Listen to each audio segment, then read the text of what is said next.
Okay, abusuya breaking news be about NASA breaking news with a very sad. Gossip Politics TV. So unsubscribe, subscribe and hit on the notification bell. So we are any updates be I the better be an also once a bit to me. Akabineno and ya breaky and I say a project at the ato ye screen or and at the IN-Hon.Harunna, Iddrisu and Muhammad Adams involved in road accident, both in stable condition. Abusuya a very sad. It's just a Honorable Harunna Iddrisu. It's just a baby or kono accident wakwa kunyano. It's in the cano and so na ya project a day atoso a diamana oshe de wa cano oshe condition a can wuma abusuya enye condition papa intino ye bompa say it's just a bibia and happen bekwa akwi baby bonia abusuya we breaking news ewo hwa ye de every minister of education ono were involved in accident so very critical and asam keto akra but I must say moje pene ebeti is breaking news way at my mom yanko na yanko ti and something so ekoso ewo political highway so na sa ansam no de abusuya yebepesa man kasam be kona makwakuti and sma ekoso no medamase. But CEO Dr. Randy Abe, as well as has also addressed the media before the meeting. We are continuing with our series of stakeholder engagements, and the processes are an extremely important part of the value chain. And so, in view of government's strategy with respect to the value addition of cocoa, it was only appropriate that we also met the captains of that sector and to show how serious and committed government is. We had both the finance minister and the minister for trade, agribusiness and industry leading this engagement. The details of the government's direction and policy would be contained in the minister's press briefing later on this afternoon. But just for everybody to know that we intend changing the direction as far as the cocoa industry is concerned. We have over-relied on the export of the raw beans. And so we need to change course if we're really serious about value addition, creation of jobs, getting the farmer better value for their work, and also creating wealth as far as entrepreneurship and business is concerned. Thank you very much.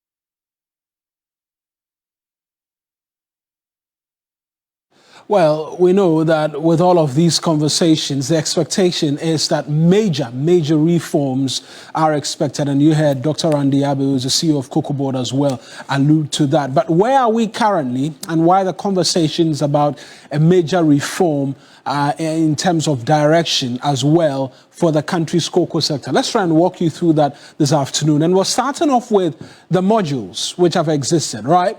And one of the major reasons why we are here as well is that some cocoa farmers have not been paid. And we'll be taking you all to some parts of the country where cocoa production or growing cocoa is a mainstay to as well hear from a number of these farmers. But this is what we've had exist for quite some time. So the old model in terms of how funding takes place for our cocoa sector, and then the new model as well. The old model, which had to do with the syndicated loan, it came with excessive costs in terms of interest payments whenever we were going to take the loans. But it ensured that the monies were here and present with us. And so the farmers could be paid. And so if you look at all of the elements, loans from international banks, Cocoa Board then disburses to the license buying companies directly. It came at a cost because we could sometimes pay interest as high as $150 million annually, resulting partly to the rising debt as well. And then payments were stable, but very costly. Then we decided to adopt a new model in terms of dealing with this, where we went to buyers or we went forward to the global cocoa buyers and said, give us 60% upfront payments, and then we will deliver these beans to you. 500 million was received. Then Cocoa Board depends on the buyers to then fund and then get these monies down to the cocoa farmers. No interest payments, because originally, amongst many other things, it will result to, amongst many other things, very less interest payment. But we've seen prices decline, and that has resulted in quite a number of the challenges we're seeing, a delay in payment amongst many other things, causing the stress. But when we say prices have declined, this is what we're talking about. And so somewhere last year, as at May of last year, we're seeing prices around 10,934 thousand per ton, almost 11,000. We've moved from these price hikes to $3,781 per ton currently, and that is what is contributing largely to the pressure on cocoa board and the cocoa sector as well. Obviously, we've as well seen, amongst many other things, the cedi's performance as well decreasing in terms of volumes, how much cedis we have to immediately pay these farmers as well. Then we're seeing as well the drop in terms of cocoa in the country's export value. But we mentioned that $20.6 billion debt, which is hanging over the head of cocoa board, cedis, I should say. And it's largely attributable to matters in relation to subsidies, legacy debt, cocoa roads, which were commissioned all under cocoa board, commitment and operational losses. It's important to mention that this figure we're seeing have been renegotiated, as a matter of fact. But what are the many proposed solutions we're looking forward to? We've heard the finance minister and the trade minister allude to one of such, which is value addition. Reason they've been meeting key sector players before the announcement expected at 1:30, as indicated by the finance minister. But of the many things that could possibly come along, raising short-term funding to clear the farmer arrears, because the farmers need to be paid, they want to be paid. And in fact, we've been interacting with a number of them who say that they do not have funding to return to the cocoa farms and continue to produce the beans for us, sell the cocoa beans to local manufacturers for value addition, one of the many things we've heard mentioned already, strengthen hedging and forward sales strategy, escrow structures and shared price for risks, internal fund mobilization to fund internal cocoa purchases. We've tried that. I don't know how well it went when we abandoned the syndicated loan, and also review subsidy programs and cut operational losses. These are just proposals based on research work, what it is that we've been seeing. But let's get on to the phone lines right now, because we've been joined on the phone by Nana Obuadia Boateng Bunsu, who's the president of the Concerned Cocoa Farmers Association of Ghana. Just pick quick thoughts in terms of expectation from him. Obuadia, we appreciate you speaking to us. Just briefly, talk to us about what you expect from the finance minister's briefing today regarding delayed payment of the cocoa farmers. Well, good afternoon to your viewers, and then also I'll say a very big thanks to all cocoa farmers across the country for their patience that they have been waiting for so long. All the expectation, what we are expecting from a finance minister, it's all about our money. And then I think, and we have a strong belief that at the end of the day, it is our money that they are going to talk about, and then we are going to receive the money. So that the farmers that are worried, or those that we don't even have the money, even the turnaround will be putting smiles on our faces, because we are in Valentine, or we are in a chocolate day, which we also have to be buying chocolate and then also show love for our loved ones across the country. So I think it is a pleasant one that we'll be hearing from the finance minister this afternoon, and then we know that we are going to receive our money. You know you are going to receive your money. You had asked for a personal meeting with the president after his briefing or the cabinet retreat yesterday to discuss these matters. Is it something that will still be on your plate if the minister announces payments for these farmers? Yeah, well, when the minister finished with the payment and other things, there are still we need to meet the president because there are some pressing issues that we need to address it, and it is national security issue. It is very serious and dangerous, which if care is not taken, is going to affect the whole. What are these issues that you want to discuss with the president? That is the cocoa, about the cocoa tree. It is about the cocoa tree because now the cocoa tree is highly in danger. They are just destroying them, open space for real estate and other things, which we quickly need an attention for it. And it is only the president that can quickly put a sanction or maybe say something about it for this destruction to stop. Though we've met with Dr. Randiabe, he has explained a lot of things to us. We are grateful for his time and other things. But then also, we think that the president is the mighty to put his voice in it for all this kind of thing that is happening within our sector to stop. Because now it is the the debt that we are talking about. It's our money that we are looking for today. But tomorrow it will be the trees because the target is the tree. It is not the beans. It is the tree that bears the fruit. Then we have the beans. And now that we are talking about how they have to pay us, the trees are going. They are cutting down the trees, paving way for real estate and other things, paving way for illegal activities and other things. We have issued a statement that anybody that cuts down a cocoa tree should be jailed. You get it? But we need a voice. We need a strong voice like the president to back us. That is why we want to meet the president. Another issue which I can't discuss it on your radio or your TV, but then when we meet the president, I think with a closed door, all of us, all the cocoa farmer groups can also bring theirs, and then we will have a better life to live in because that is our only source of livelihood. Without cocoa, we are nothing. That is, cocoa is the only thing that we survive on it. Right. Now, if the government announces short-term measures today, what concrete timelines and guarantees would you as cocoa farmers be expecting? And will that also engender confidence in you as to a rescuing of the sector? Well, for now, we are waiting for the statement that will come out from Monaco for us, and then also we will also come out with our also statement because as I'm talking to you, I'm in the central region heading towards the western region to meet some of the farmers around. So unless we hear from the finance minister before we can also react to whatever that he comes up with. Now, Boade, we'll leave it here, I'm sure.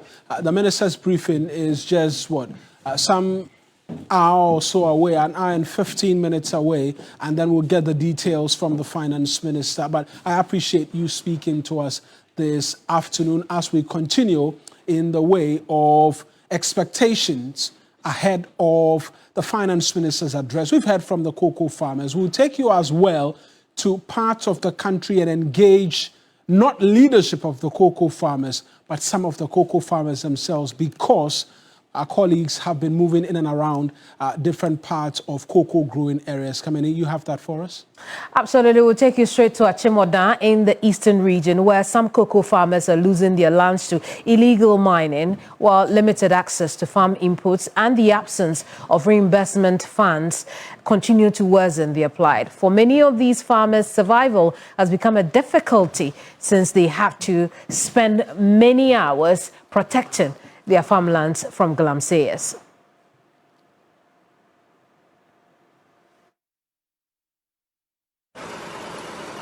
A bit, we will talk to our correspondent Yvonne Nikwe, who's been spending some time with these farmers. But first, let's take a listen to the farmers she interacted with.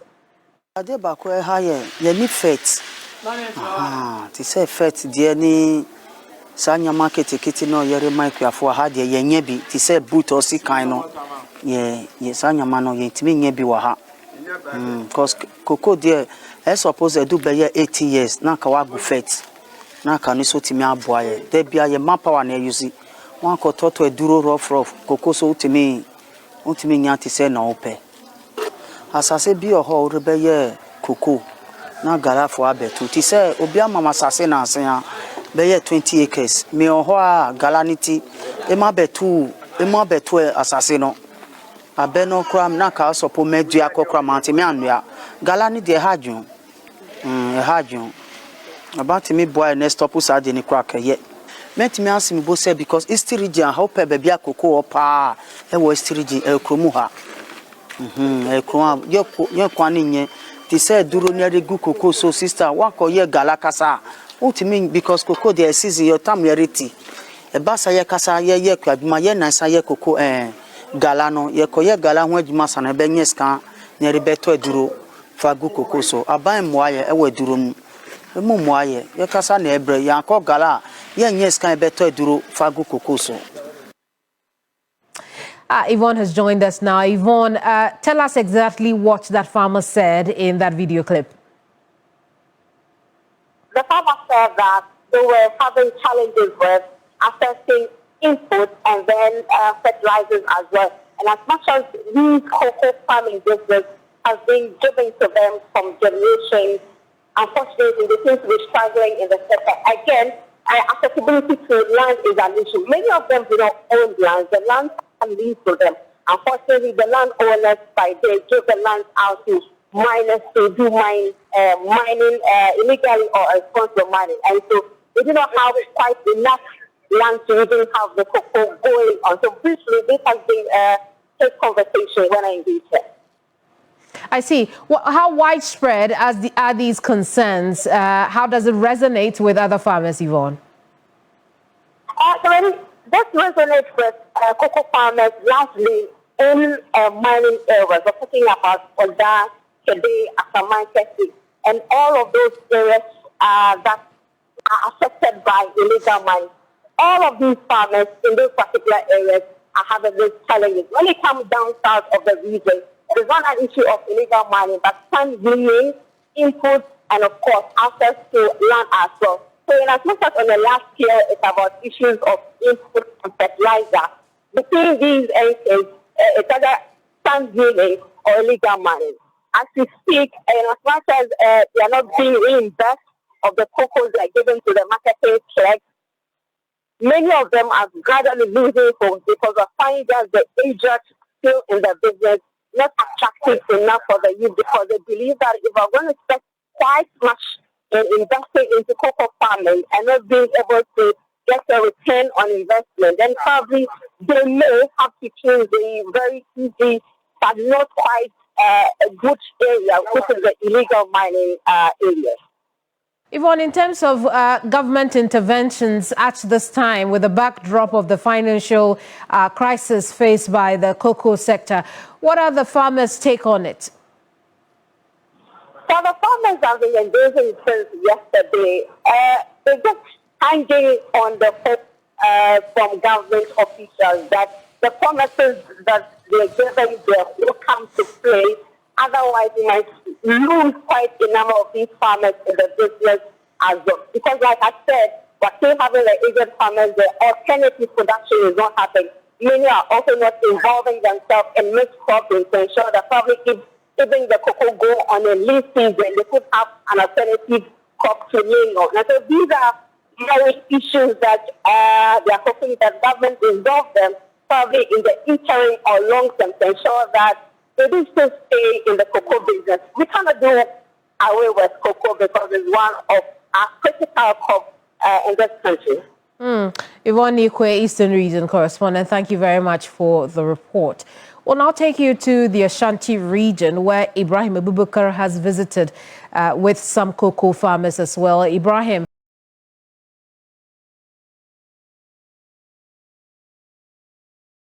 Okay, abusuya we ne ensema ekoso ewo political highway so Honorable Iddrisu and say wakwa kunya accident a yede ehonsem ede ebremo hasia enye asam keto akra bedamase samoje penekokotisa ensem wi ede emai aha gossip politics TV so medamase